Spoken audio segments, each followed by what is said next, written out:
Alam mo bang pwedeng-pwede ka nang makagawa ng chicken inasal kahit nakawali lang ang gamit? Sa paraan ng pagluluto nating ito, hindi na tayo mauusukan at hindi na din tayo makakaperwisyo sa kapitbahay dahil hindi na tayo dito gagamit pa ng uling. No usok, kaya no worries na din itong chicken inasal recipe natin.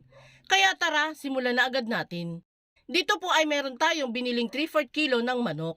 Bali leg part po ang binili natin dyan. Nilinisan ko na din yung maigi at nilagyan natin ng 1 hanggang 2 hiwa para pumasok yung lasa ng pang-marinade natin. Para naman sa pang-marinade nito ay paghahalu-haluin lang natin ang mga sumusunod. Maglalagay tayo dito ng 3/4 cup ng toyo, 1 tablespoon ng oyster sauce, o di kaya yung isang maliit ng sachet ng oyster sauce, pwede po iyon. Maglalagay din tayo dito ng 1 tablespoon ng banana ketchup. Next ay hiniwa-hiwang 3 cloves ng bawang. Sunod ay 1 tablespoon ng white sugar. Sunod na din natin dito ang half tablespoon ng pamintang pino.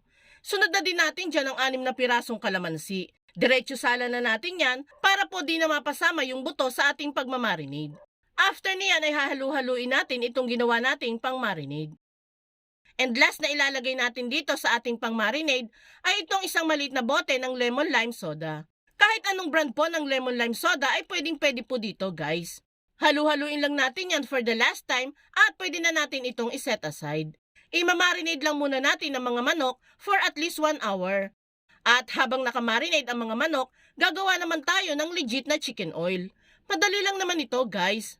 Bali dito ay meron po tayong nabiling taba ng manok. Lagay lang natin sa isang pan at lalagyan natin yan ng kaunting tubig lamang po. Ito ay para mas lumabas yung mantika nitong taba ng manok. Hayaan lang natin itong kumulo at magmantika. At this point ay nagmamantika na ang taba ng manok. Unti-unti na din itong napiprito. Palalabasin pa natin ang mantika nitong taba ng manok. After ng ilang minuto ay naluto ng maigi yung taba ng manok at nakapag-extract na tayo ng medyo decent amount ng chicken oil. Remove lang natin yung mga napritong taba dito. At maglalagay naman tayo ng atsuete bilang pampakulay sa ating chicken oil. Igisa lang natin ang atsuete hanggang sa kumulay na ito sa mantika. After niyan ay pwede na itong hanguin at iset aside. Proceed na tayo sa pagluluto ng chicken inasal. Dito sa isang pan ay maglalagay lang tayo ng kaunting mantika. Kapag uminit na ang mantika, ay ilalagay na natin yung mga na-marinade nating mga manok. Bali isisir lang muna natin itong mga manok para mas maging kahawig ito ng chicken inasal. Isir lang natin ito ng 3 minutes per side nang nasa medium heat lamang po. After nating masir ang mga manok, ay ilalagay na natin dito yung pinang-marinade natin kanina. Bali kalahati lang po muna ang ilalagay natin dyan. Baka po kasi ma-overcook yung manok kapag nilahat naman natin ito. Hayaan lang nating maluto at lumambot ang mga manok dito. Every 5 minutes ay babaligtarin natin ito para lumambot ang both side nito. Ang goal natin sa pagluluto nito ay maigay yung sabaw ng niluluto natin. Sa ganitong paraan ay sure tayong manunuot sa laman yung pinang-marinade natin. Kung nakaabot ka sa part ng video natin ito, it means na interested ka sa recipe natin today. Kung sakali pong magugustuhan mo itong chicken inasal natin, pwede po bang pusuan mo naman ang video natin? At mag-iwan ka na din po ng comment na, "This is the best chicken inasal." Maraming salamat po!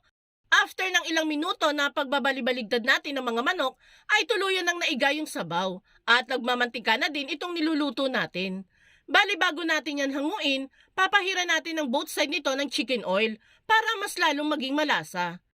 After niyan ay pwede na nating hanguin isa-isa ang mga nalutong manok. And there you have it guys, ready to serve na itong pagkasarap-sarap na chicken inasal sa kawali. O diba guys, itsura pa lang nitong ulam natin, talaga namang mapaparami ka talaga ng kain no? Tag mo na din ang mga friends and families ninyo at try nyo na din gumawa nito. Salamat lagi sa panonood! Bye!